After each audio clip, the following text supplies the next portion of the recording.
नमस्कार मंडळी, श्री स्वामी समर्थ. दिवाळीसाठी फराळाचे पदार्थ तयार करण्याची लगबग एव्हाना घरोघरी सुरू झाली असेल. फराळ म्हटले की सगळ्या पदार्थांमधला भाजणीची चकली सर्वांना अतिशय आवडते. फराळाची तयारी सुरू झाली की घराघरात चकलीचा सुवास दरवळायला लागतो. काटेरी, खुसखुशीत, जिभेवर ठेवताच विरघळणारी चकली खायला अधिक चविष्ट लागते.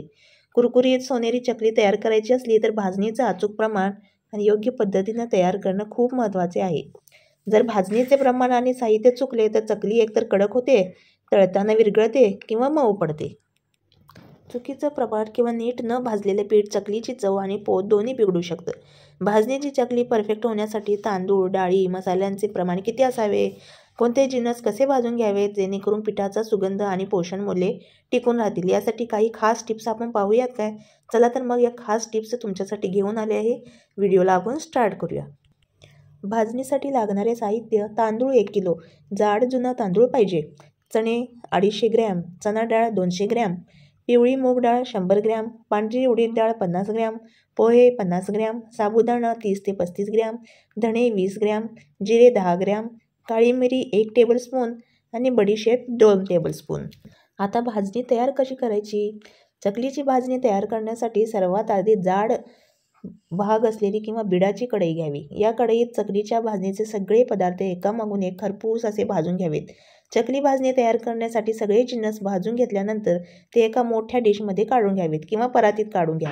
सगळे मिश्रण थोडे थंड झाल्यावर बारीक वाटून त्याची खमंग अशी चकली भाजणी तयार होते. किंवा तुम्ही हे सर्व साहित्य गिरणीमधून दळून सुद्धा आणू शकता. परंतु एक लक्षात ठेवा, गव्हावर किंवा इतर कोणत्याही पदार्थावरती ही भाजणी दळायला देऊ नका. त्याच्यामुळे चकली नरम पडू शकते आणि बिघडवू शकते. त्यामुळे तुम्ही समोर उभारूनच हे चकलीचे पीठ दळून आणले तर बरे होईल.